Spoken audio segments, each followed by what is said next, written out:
Assalamu alaikum wa rahmatullahi wa barakatuh. So, the other day, I am riding in the car with my daughter, and she says to me, she says, Abi, I said, yes. She said, what group are you from? And I said, what do you mean, what group am I from? She says, well, are you a baby boomer or Gen X or millennial? And I said, I have no idea. She said, you don't know? I said, no, I don't know. She said, why don't you know? And I said, because it's not important to me. I said, why are you asking?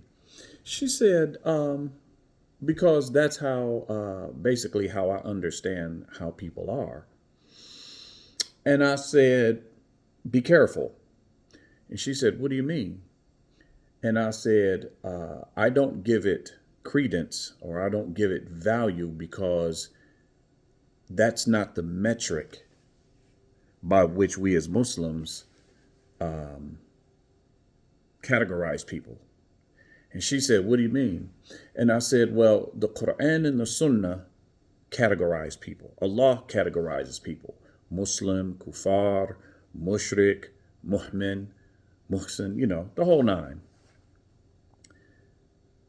And she just looked at me and she said, well, it's not important to me. She said, but it's how I understand how people are. And then she goes so far as to say that her girlfriend, her little friend, was talking about her mother. And she said, my mother's such a millennial.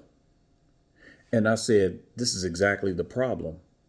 I said, because you are giving value to fictitious categorizations made up by non-Muslims.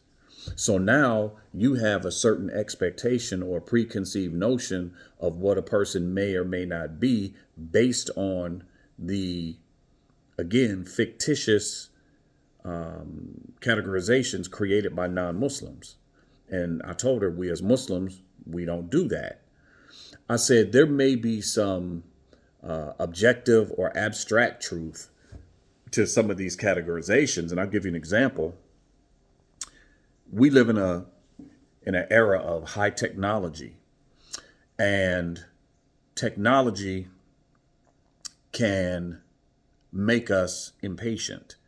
It can make us microwave, meaning we want things now. We don't have patience. We lack, and I forget the terminology, but being able to wait something out, wait or shoot for the long haul, aim for the long haul, the big picture, if you understand what I mean. We want things now. We want things instant. It's like there is some level of truth to instant gratification versus deferred gratification. That's the word I'm looking for. We have, I think this group that we live in now lacks the ability or lacks the understanding of deferred gratification. An example of deferred gratification would be putting off working or putting off going into the workforce for school to get your college degree. So you're deferring that money until later. You're trying to invest now and over a period of time for a payout at the end. Do I think that there is some truth to that? There is some truth to that. Again, there can be some objective or abstract truth to that. But when we look at how people are, we can't say, well, this person is a millennial, therefore he will act this way. She's a baby boomer, therefore, they will act that way. And I said to her, I said, you have to understand how the shaitan works. The shaitan will have you invested in other things that don't have any value, that will not be asked of you on Yom Al-Qiyamah. You're not going to be asked about baby boomers or millennials, or she called one of them the silent group or something like that. And I guess that's like, people in their 80s or whatever, 70s, 80s.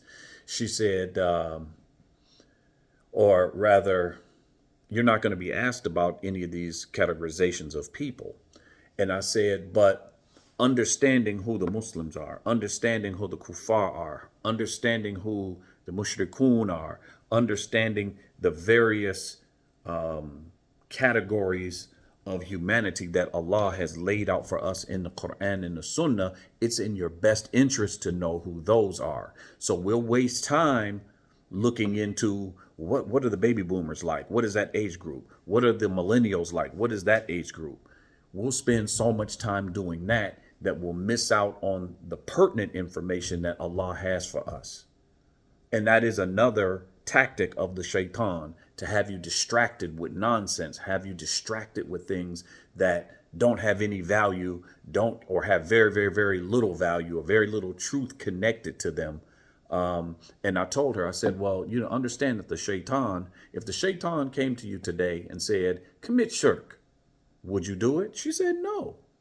And I said, therefore you have to understand that the shaitan does not work like that. He doesn't come and say, hey, come commit shirk. But what he'll do is he'll give you something small that appeals to you, and then give you something else small that appeals to you, and slowly but surely drag you away from the closeness of Allah, pull you away from the books of ilm, pull you away from the Qur'an and the Sunnah, pull you away from the understanding of the Salaf, and going to Ahlul Ilm for answers to questions. He'll have you looking at baby boomers and Gen X and what age group is that and what they do. And it's all, at the end of the day, a waste of time. So this is basically just a reminder, especially to the parents, to be cognizant of what your children are intaking and what they're giving value and credence to, and to ensure that they are not putting these man-made, fictitious categorizations and theories and ideologies above the Qur'an and the Sunnah.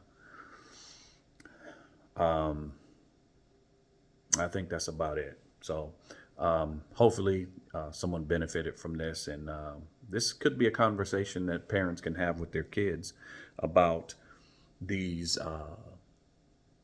things that the shaitan comes up with to distract us from what we should be looking at, what we should be going to for knowledge and understanding, looking into the books, asking the scholars.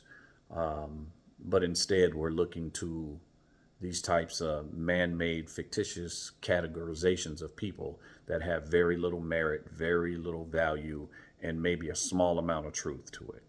So that's that. So inshallah, you benefited from it. And until next time, inshallah. Barakallahu feekum wa jazakum Allahu khairan. Assalamu alaikum wa rahmatullahi wa barakatuh.